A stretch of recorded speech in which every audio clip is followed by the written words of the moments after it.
Hi, let's start the class.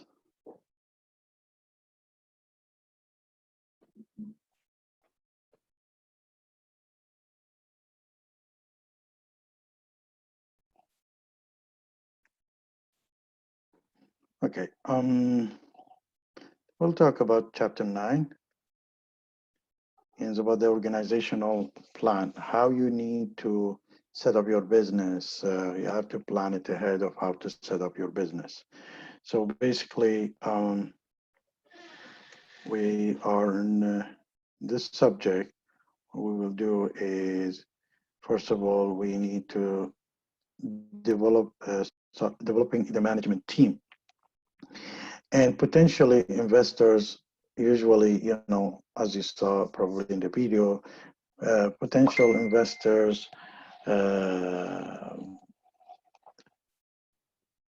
most are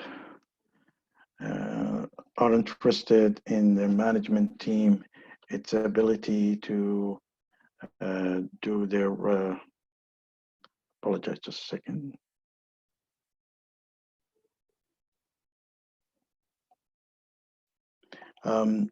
Potential investors are interested in the management team. They're not interested in individuals. So if you want to walk to any potential investors, you probably need to, have a team. It shows its ability and their commitment to the new venture. Investors usually look for the teams that operate the business full time. Investors perceive an entrepreneur taking a large salary, on the other hand, as a lack of commitment to the business. So you want to make sure that when you are coming to doing an entrepreneurship, you don't cut a big salary for yourself, because that shows that you're not you are not willing to take the risk. The entrepreneur should consider the role of the board in the supporting management of a venture. We'll talk about the boards later on. But here where we're going to we talk about different legal form of business. And the reason we do that, because in the beginning, you need to know exactly what kind of a business you're establishing and what it's taking you and when you're supposed change your business if it's necessary. So there is a three basic forms. There is a proprietorship, which is you are the sole owner, you own it. There is the partnership, which is a variation of liabilities, and there is the corporations, which is one additional form of which is called LLC, which is limited liability companies. So in the beginning, when you establish your business, if you don't have a company, you need to think about which one you want to do, because each one has a pro and cons. Now, the entrepreneur should evaluate the pros and cons of the legal forms prior to submitting of a business plan. That's supposed to be. Also looking at the tax level, what kind of taxes. This information might be helping you. So the entrepreneur should also determine the priority of several factors, which is including the taxes factor. Now, there is an ownership and owner liabilities. In the proprietorship, the owner has a full responsibility. The basic startup a company, probably most of the people start with establishing their company, which is a proprietorship, and you have fully own it. In a partnership, the owner may be general partner or limited partner. The partnership is a legal entity in a limited liability partnership. They are two different things, because we will talk about it probably later on, about what is the liability, how it's affecting the liability in case of proprietorship or in case of partnership. The third type, which is we talked about, is the corporation, which is the ownership hangs on shares of stocks owned. Now, in the proprietorship, and a general partner are liable for all aspects of the business. So if the business goes bankruptcy or lose, your personal goods like a car or a housing or other income, it's liable. So the bank might have a hands on it. On other hand, and the corporation owners is liable only for their investment. So if you're investing in a corporation or a bank and the corporation goes bad, that money goes away. They will take over. They would not go to your personal things is protected. Now, so the creditor may seize a personal asset of the proprietorship and in the general partner. So that's what you call limited partners are liable only to their contributions. So how much they're contributing here, they will take away that part. But in LLP is a form of LLC, both protected personal, so that all they take over the person, they don't touch the personal things. Now, startup costs and continuity of the business. This is something that you need also to take into consideration when you establish your business form or legal entity. For proprietorship, the startup cost is a minimum. Probably you need to pay $60 as a startup, and you can do it online in 2 hours, and a few days later you have on your own company, especially if it doesn't have to go through process of naming. In a partnership agreement requires some kind of a legal advice and fees that you need to pay to the accountant or the lawyer to establish that. So the corporation, on the other hand, is created only by status. In a way, corporation gets established, and then legally by status is giving that. So it has to be registered and meet the statutory requirement. There's certain requirement that more the accountant, chartered accountant, and the specialized lawyer are involved, understand how to process that. There is a filing fees in it, there is a taxes in it, and a legal. I think it's roughly would cost you around to have a partnership. Maybe it's going to cost you around from 1,000 to 1,500, but the corporation probably over 10, 15,000. I don't know. Really, but it depends on where you're doing this corporation. In case of proprietorship, the death of the sole proprietorship terminate the business. In the death of a general partner, terminate the partnership only. So whatever there is has to be a buyout or takeover of the share may be allowed. Here where you find lots of insurance companies trying to sell you some kind of insurance. What if your partner dies and you don't have money for it? So the insurance company will pay for you to buy the buyout. A death of a limited partner has no effect on the continuity of continuity of, say, he has 10% or minimum, but if he has the majority, that might affect it.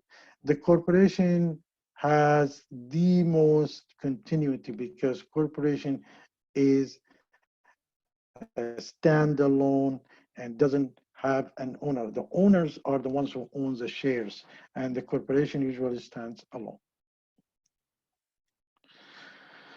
So when we talk about transferabilities and capital requirement, the sole proprietorship may sell or transfer an asset easily because he's the owner, he can do that. And in the limited partners, in a general partnership, can sell anytime, but assuming that the general partner have to give the first refusal, then may sell it.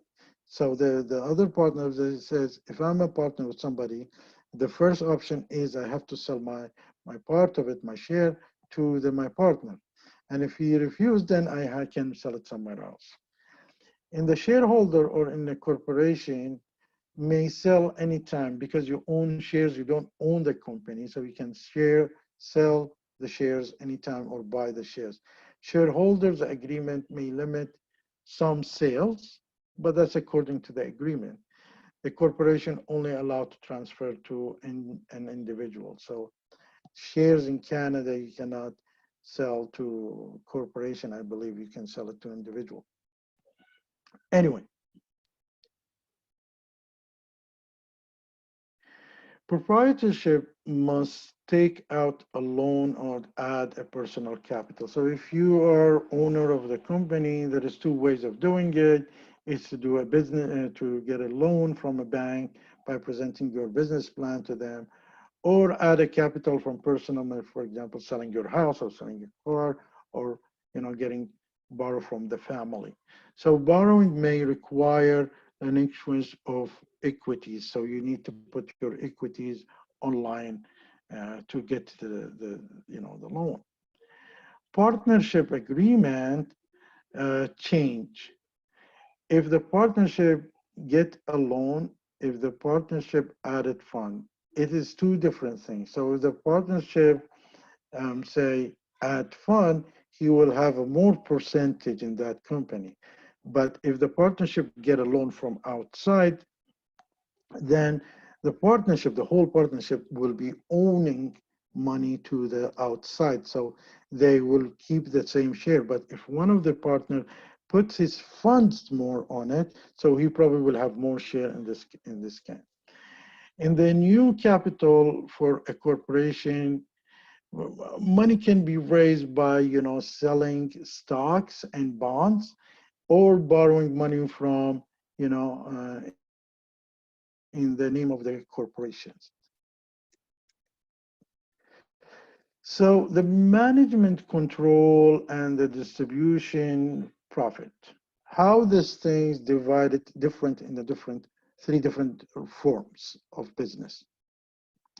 And you probably need to know that because you need to have some kind of a level of management. You have to kind of a level of control over them.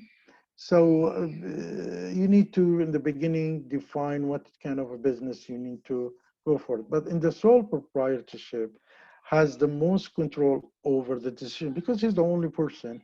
He can sell, buy, borrow, you know what I mean?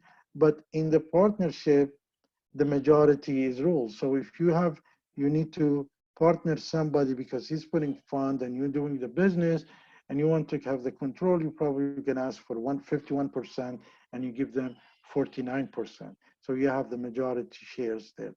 So the limited partner have no control over business decisions. So if somebody has less than 49 and less, he has no control over the decision. Now, the management, now it gets a little bit more complicated. What if we have three partners? There's still who, when the voting happening, who gets the majority is the ones who runs it.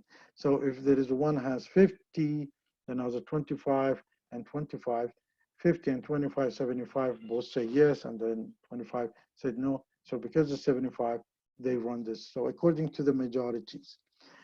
Now, there is some kind of a management control. You need to be very careful when you establish your business as an entrepreneur. Management control daily business in the corporation, that's a different thing. In a business in a corporation, you have the long-term decision may require the stockholders and shareholders to vote. Stockholders affect the operation through, a board of directors. The board of directors represent majority of shareholders, and they make the decision. Now, proprietors receive all the profit, but in the same time, they receive all the loss. So if you lose in the business, they might have a hand on your housing, on your car, on your salary, something like that. But in the partnership agreement, outline the distribution of profit and loss. So if you put 50, you cover 50% of loss or 40% of loss or 30%. There's also, in case of loss, you have some kind of agreement. And in the corporation distribution profit through the stockholders, there's two kind of dividends, stockholders, there is, shared dividends, and there's more details that you might probably get it in a more advanced course. Now, In a both proprietorship and partnership, the ability to raise capital, the success of the business, the capability of the entrepreneur. And this is where you have two things. If you have a running business and succeed, it's easy for you to collect more capital. But if you're good and you establish your business plan accordingly and you do all your activity as an entrepreneur, that's another way of collecting money. When you have the both things, that a perfect thing. So due to the personal liability advantage, the corporation is, the most attractive form for the business of raising capital. It's easy because you're selling shares. Now you're still gonna know people would not pay any price for your shares. It depends how's your business is doing. Now, so selling share of stocks, bonds, and or complying debits are always to raise the capital with a limited liability. And it's easier, they can get it from the banks also. Now, the issues here, when we are talking LLC, we will ignore this part because this is more about the American LLC versus S corporation.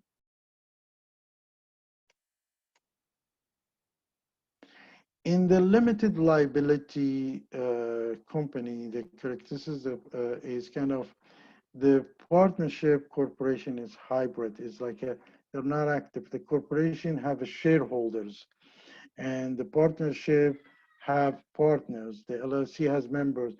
The shareholders, the manager might not be holding any share. The CEO might not be holding some share or majority of share or not share at all.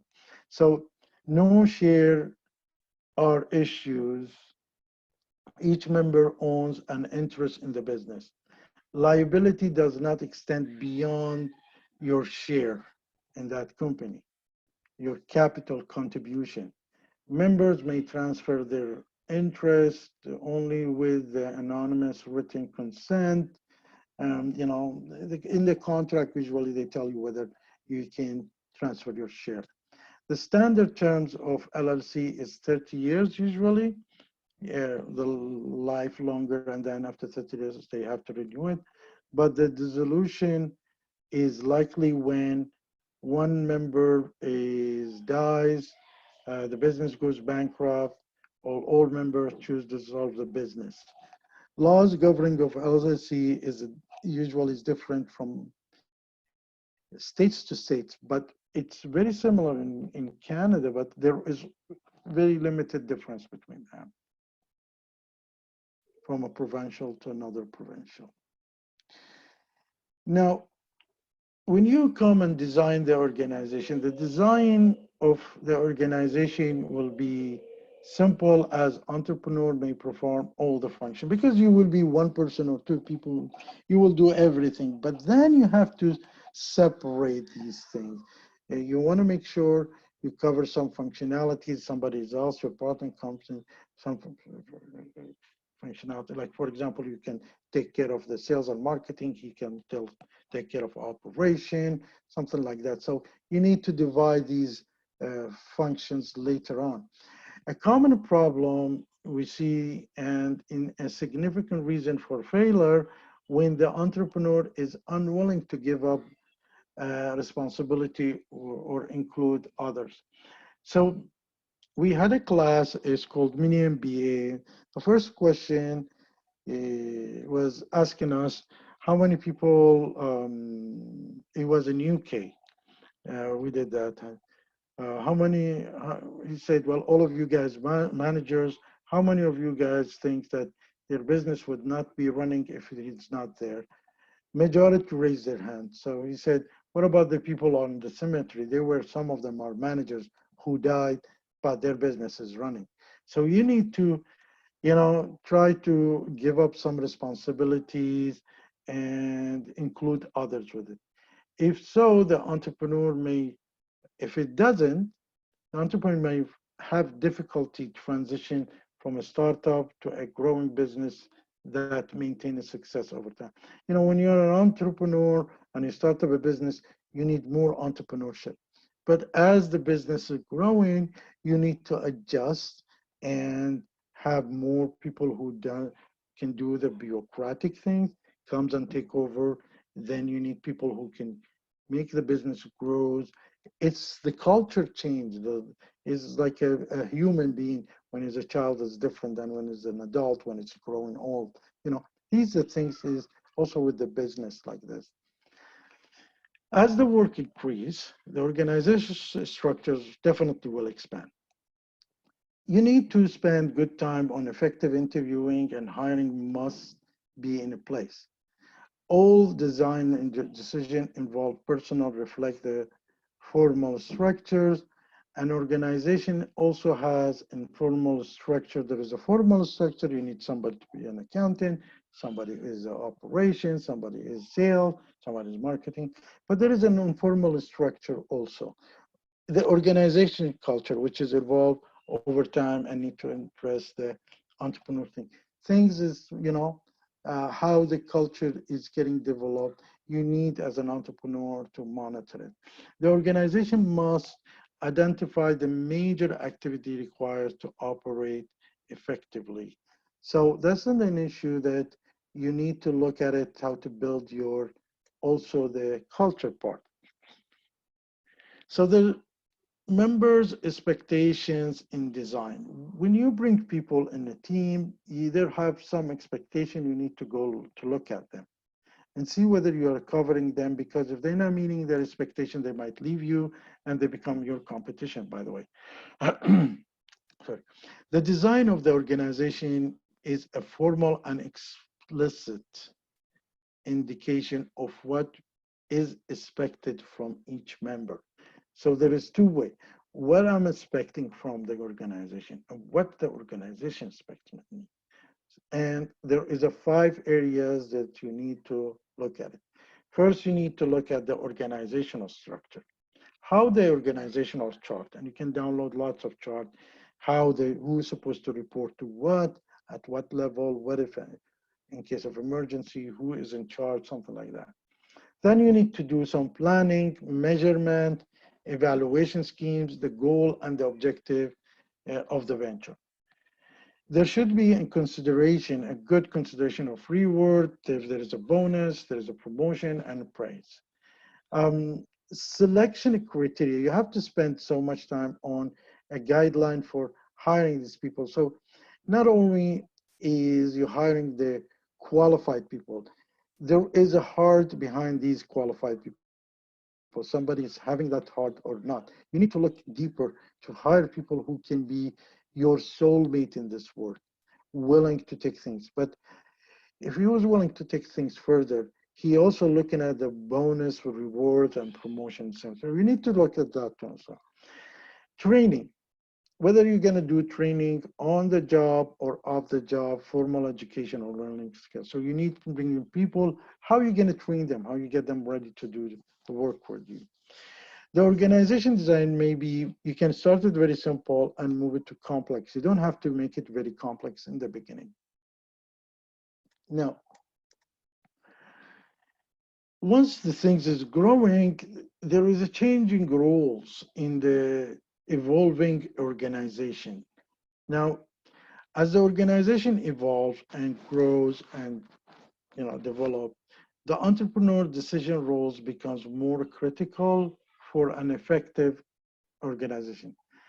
It means that the primary concern is to adopt the change and seek new ideas. Because you're an entrepreneur, you need to adjust some stuff or seek new ideas.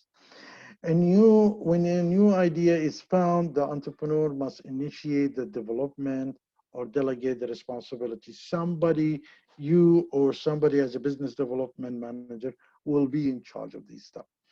There will be a need to respond to a pressure by putting out fires. If there is a pressures on you, as an entrepreneur, how are you going to balance that?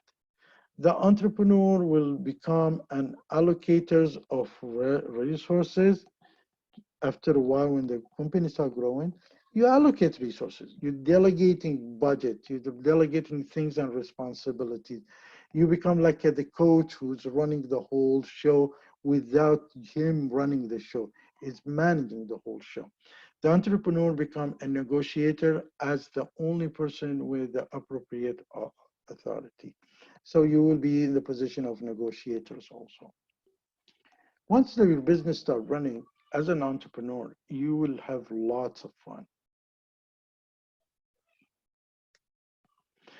Now, when you try to build a team, building the management team and the culture, you want to make sure the entrepreneur needs the right mix of people to assume that the responsibility outlined in the organization structure.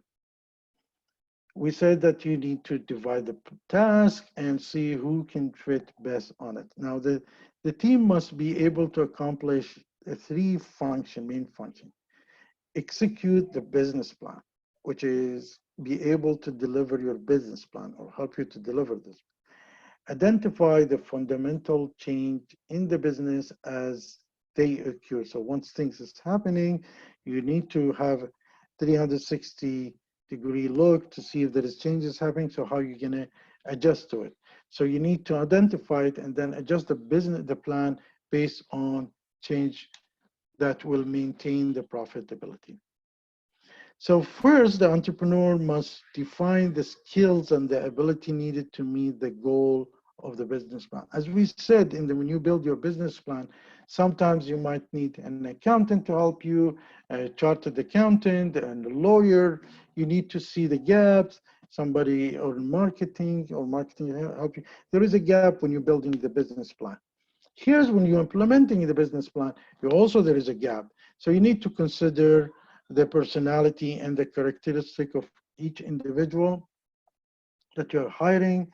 The culture will be a unique to each business. So you need to see to build your own best fit culture. The entrepreneur must delegate to create, you need to delegate jobs so people will feel more responsible and then be feeling that's their business so they can run it in a best way.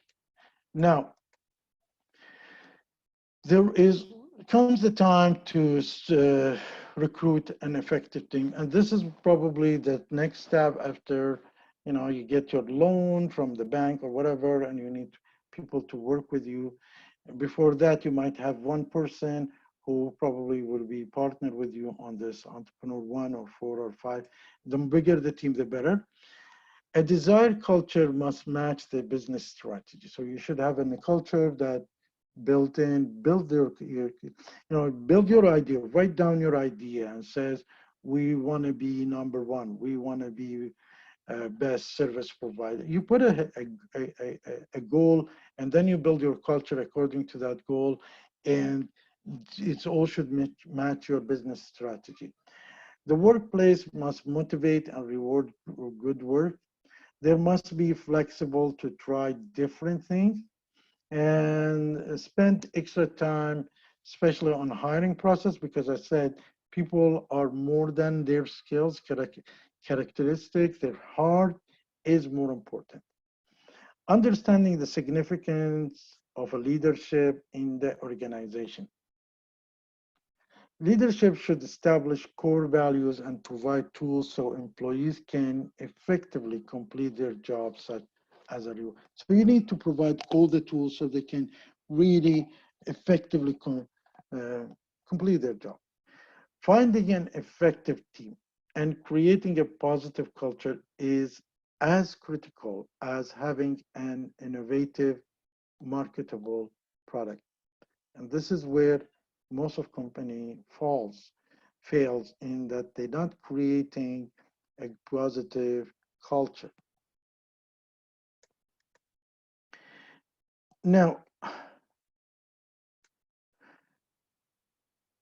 later on, when you establish a company and you go to the bank and they ask you for a board of directors, the reason you have the board of directors for so many issues, one of these, they might serve as somebody who reviewing your operating and capital budget, might help you in developing long-term strategies plan for the growth and expansion. They could support your day-to-day activities, resolving any conflict among the owners. They might help you in ensuring the proper use of the assets and developing a network of information sources. So these partners could be board of directors, also part of your board of directors. Now, you're always going to have the board of advisories, so we will be looking over that because this is something you should not be worried about it. By now, we should be able to understand when we establish the business plan, when we are getting our loan, we have an idea or we're already running an idea, we should always plan for the future. What if this grows? What kind of culture I'm putting in, and all these issues. Thank you.